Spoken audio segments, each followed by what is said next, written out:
Hello guys, नमस्कार. आज मी तुम्हाला कासार गोड मसाला चकली करून दाखवणार आहे. हा जो मसाला करणार आहे त्याला कासार गोड मसाला म्हणतात. तर मी इथं 1-2 चिंच भिजत घातलेले, चिंच आणि गूळ गरम पाण्यामध्ये भिजत घातलेले आहेत.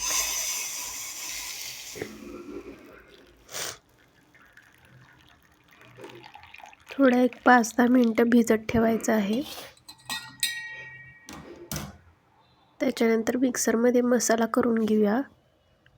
1 पाव चमचा मिरे घेतलेला आहे,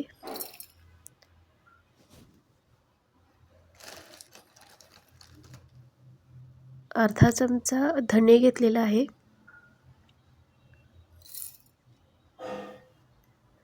अर्धा चमचा जिरे घेतलेला आहे, हिंग घेतलेला आहे,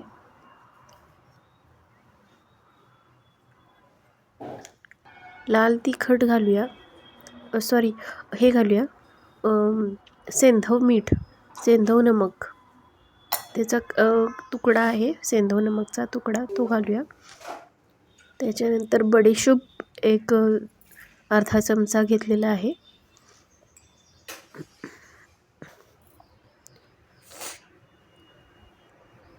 हळद घालूया,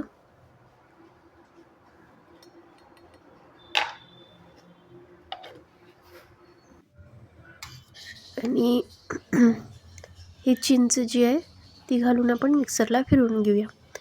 तो जो मसाला आहे तो थोडासा मी मिक्सरला फिरवून घेतलेला आहे.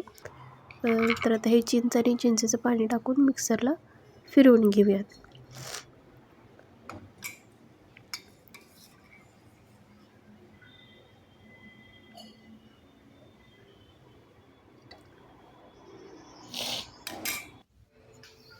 हे बघा, मिक्सरला फिरवून घेतलेलं आहे. आता हे मी भांड्यामध्ये ट्रान्सफर करते आणि ह्याला उकळी येऊ द्यायचं आहे.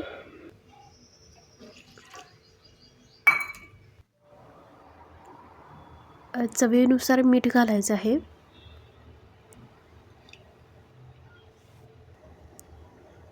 आणि चवीनुसार लाल तिखट घालायचं आहे. गूळ आपण ऑलरेडी घातलेला आहे त्यामध्ये, आणि हे मिक्स करायचं आहे.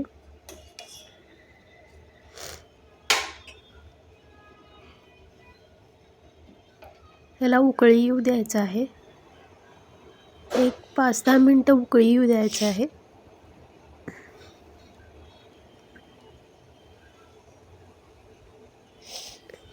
उकळी आल्यानंतर थोडंसं बंद करून थंड होण्यासाठी झाकून ठेवायचं आहे.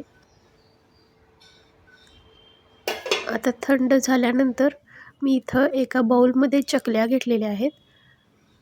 तुम्ही मार्केटमधून विकत आणू शकता किंवा घरी तयार करू शकता चकल्या. तर या अशा तोडून घ्यायच्या आहेत चकल्या.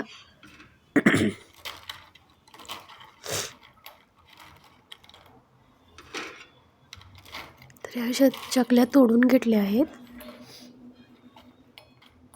आणि त्याच्यावर तो जो चिंचेचा कोळ किंवा चिंचेचा जो मसाला केला होता चिंच गुळाचा, तो घालायचा आहे.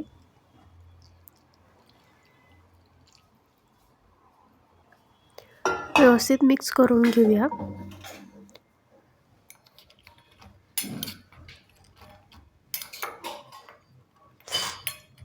ह्याला कासार गोड मसाला चकली असं सुद्धा म्हणतात. काही जण ह्यामध्ये खजूर वापरतात. तर माझ्याकडे खजूर अवेलेबल नाही आहे, त्यामुळे मी खजूरऐवजी गूळ वापरला आहे. आणि काही जण चिंचेऐवजी लिंबू पण वापरतात. तर ही जी कासार गोड मसाला चकलीची रेसिपी तुम्हाला कशी वाटली ते कमेंटमध्ये सांगा. लाईक, शेअर आणि सबस्क्राईब करा. आणि माझ्या चॅनलला फॉलो करा, सबस्क्राईब करा. Thank you so much.